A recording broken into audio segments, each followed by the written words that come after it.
ফুলকপিকে ভালো করে ধুয়ে নেবার পর শক্ত ডাঁটাকে কেটে বার করে দিয়েছি। আর যেগুলো শক্ত ডাঁটা এখনও আছে সেগুলোকেও কেটে বাদ দিয়ে দেব। এর শুধু ফুলটা দিয়েই দুর্দান্ত স্বাদের রেসিপি তৈরি করব। প্লিজ ভিডিওটা স্কিপ না করে পুরোটা দেখবেন। আর ভালো লাগলে প্লিজ একটা লাইক দিবেন। শীত আসছে, এর নানান রকমের রেসিপি তৈরি করতে পারবেন। এমনিতে ফুলকপি সারা বছরই পাওয়া যায়, কিন্তু শীতের ফুলকপির স্বাদ আলাদা থাকে আর তাড়াতাড়ি সেদ্ধও হয়ে যায়। শক্ত ডাঁটা কেটে আলাদা করে দিলেই এইরকম ফুল বেরিয়ে আসবে। এইভাবেই ফুলকপির ছোট্ট ছোট্ট ফুলগুলো কেটে আলাদা করে নেব। দেখুন, সম্পূর্ণ ফুলকপির ফুলগুলো কেটে আলাদা করে নিয়েছি। ফুলগুলোকে আবার বেশ জল পাল্টে পাল্টে ধুয়ে নিয়েছি। একে সেদ্ধ করে নেওয়ার জন্য দেব কুকারে। একদমই গলিয়ে সেদ্ধ করতে চাইলে কুকারে সেদ্ধ করুন। নুন দিয়ে সেদ্ধ করব, তাড়াতাড়ি সেদ্ধ হবে। নুনের ওপরে দেব হাফ কাপ জল, দুটো কাঁচা লঙ্কা। কাঁচা লঙ্কার ঝাল আপনি নিজের স্বাদ মতো দেবেন। ঢাকাটা বন্ধ করে একে চাপাবো ওভেনের ওপর। ফুল ফ্লেমে অল্প পরিমাণে হুইসেল আসলেই ওভেনকে অফ করে একে ঠান্ডা হবার জন্য রেখে দেব। অন্যদিকে মিক্সিং বলে নিয়েছি 1 কাপ আটা। আপনি আটার জায়গাতে ময়দাও নিতে পারেন। একে মেখে নেব। তার আগে দেব অল্প পরিমাণে নুন। কালো জিরা বা জোয়ানের ফ্লেভার ভালো লাগলে দিতে পারেন।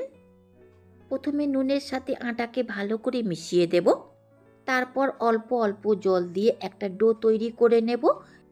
রুটি বা পরোটা তৈরি করার জন্য যেই রকম আটা মাখেন সেই রকমই আটা মেখে ডো তৈরি করে নিয়ে একে ঢাকা দিয়ে রেস্টে রাখতে হবে। কুকারটা ঠান্ডা হয়েছে কিনা এর হুইসেলটা একটু উঠিয়ে দেখব। ঠান্ডা হয়ে গেলে ঢাকাটা সরিয়ে দিয়ে ফুলকপিগুলোকে জল ঝরিয়ে বের করে নেব। ফুলকপিটা দেখেই মনে হচ্ছে খুব ভালো সেদ্ধ হয়েছে। একে একটা হুইসেল নয়, একটারও অর্ধেকটা হুইসেল পর্যন্ত সেদ্ধ করেছি। আমি একে কুকারে সেদ্ধ করেছি। আপনি কড়াই বা ফ্রাই প্যানেও সেদ্ধ করতে পারেন, কিন্তু সময় লাগবে বেশি।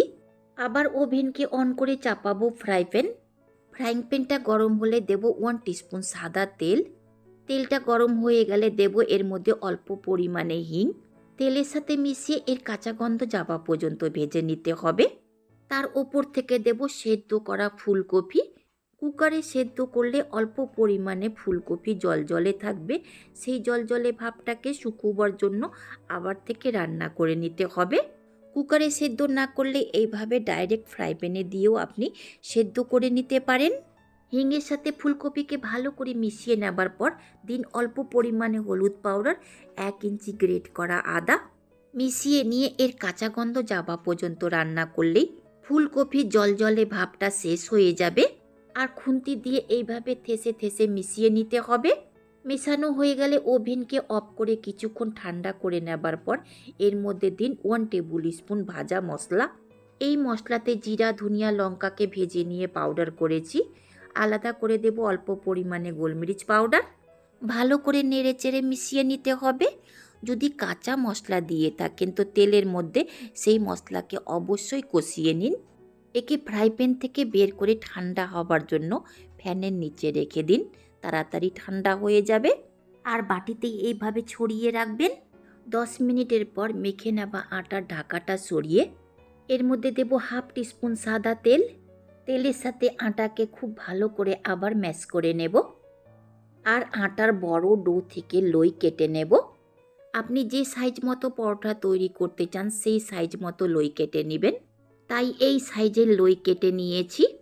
অন্যদিকে ফুলকপি মশলা ঠান্ডা হয়ে গেছে। সেই সময় এর মধ্যে দিন 1 টিস্পুন চাট মশলা বা আমচুর পাউডার। চাট মশলা দিতে গেলে আগে যে নুনের পরিমাণটা দিয়েছেন সেটা একটু কম দিবেন, যেহেতু চাট মশলাতে নুন থাকে। ভালো করে মিশিয়ে নিতে হবে। আপনি পারলে ছোট ছোট গোবি মশলা লইও কেটে নিতে পারেন। মেখে নেওয়া আটার লই 2 হাতের তলাতে নিয়ে বেশ এইভাবে ঘুরিয়ে ঘুরিয়ে গোল করে নেব। শুকনো আটা চাকতির উপরে ছিটিয়ে সেই শুকনো আটাটা একটু লইয়ের মধ্যেও লাগিয়ে নিয়ে একটা বাটি তৈরি করে নেব। বাটির মাঝখানের অংশটা মোটা রাখতে হবে আর ধারগুলো পাতলা। দেখুন, একদমই গোল আটার বাটি তৈরি করেছি। এরকমই আটার বাটি তৈরি করে নিতে হবে। তার মাঝখানে দিতে হবে ফুলকপি মশলা। একটু বেশি করে দিবেন, খেতে ভালো লাগবে। আর পরোটার সঙ্গে অন্য কোনো উপকরণের দরকার পড়বেন না, আপনি শুধু মুখেই একে খেতে পারবেন। ফুলকপি মশলা দেওয়ার পর আটার লইটাকে এইভাবে গোল করে ঘুরিয়ে ঘুরিয়ে ফুলকপি মশলার পুরটাকে বন্ধ করে দিন। আর যেদিকে বন্ধ করেছি সেটা চাকতির নিচের দিকে রাখতে হবে, আর হাত দিয়ে এইভাবে একটু করে বড় করে দিতে হবে। দু সাইড থেকে উল্টে পাল্টে একটু বড় করে নেবার পর হালকা হাতে বেলনা দিয়ে বেলে নিতে হবে। একবারে চেপে চেপে বেলতে যাবেন না, ভেতরকার পুরটা বাইরে বেরিয়ে আসবে। আর একইভাবে দু সাইড থেকে উল্টে পাল্টে বেলে নিতে হবে। দেখুন এইভাবে আরও পরোটা বেলে নিয়েছি, একে সেঁকে নেব। পরোটাকে ভাজবো লোহার তাওয়াতে, তাই আগের থেকে গরম হবার জন্য বসিয়ে দিয়েছি। একটা পরোটা দেব তাওয়ার উপরে, ফ্লেমকে রেখেছি মিডিয়াম। এক সাইডে 40 থেকে 50 সেকেন্ড রান্না করে নেবার পর একে উল্টে দিতে হবে, আর বারে বারে উঠিয়ে দেখতে হবে পরোটাটা চারিদিকে রান্না হয়েছে কিনা। দু সাইডে রান্না হয়ে যাবার পর এক সাইডে দিন তেল বা বাটার। আমি সাদা তেল দিয়েছি। পরোটার চারিদিকে খুন্তি দিয়ে তেলকে ভালো করে লাগিয়ে দেব। আবার অন্য সাইডে উল্টে দিয়ে পরোটাকে চেপে চেপে ফুলিয়ে নেবার পর লাগাবো এর মধ্যে সাদা তেল। পরোটাটা ফুলে গেলে আবার উল্টে দিন। একইভাবে উল্টে পাল্টে সেকে বের করে নিন। গোবি পরাঠা এরকম একটু পুরা পুরা হবে, তবেই খেতে ভালো লাগবে। দেখুন একইভাবে আরেকটা পরোটা তৈরি করে নিয়েছি। এইভাবেই সম্পূর্ণ পরোটাকে সেকে বের করে নেব। তৈরি হয়ে গেল গোবি পরাঠা। এর প্লেটিং করে নেব। একটা ফুলকপি পরোটা কেটে দেখাচ্ছি। দেখুন চারিদিকে ফুলকপি মশলাটা গিয়েছে। খাবার পরই কেটে নিয়ে দেখাচ্ছি। যেহেতু এগুলো গরম গরম খেতে ভালো লাগে, তাই বাড়িতে সবাই খেয়ে নিয়েছে। দেখুন ফুলকপি মশলা, কোথাও আটা দেখা যাচ্ছে না। এর প্লেটিং করব টক দই আর মিয়োসিস সসের সাথে। আমি এগুলো জিনিস দিয়ে ফুলকপি পরোটা খাই না, আমের আচার দিয়ে খাই। খেতে দুর্দান্ত স্বাদ লাগে। যদি ভালো লেগে থাকে সাবস্ক্রাইব করবেন। শেষ পর্যন্ত দেখার জন্য অনেক অনেক ধন্যবাদ।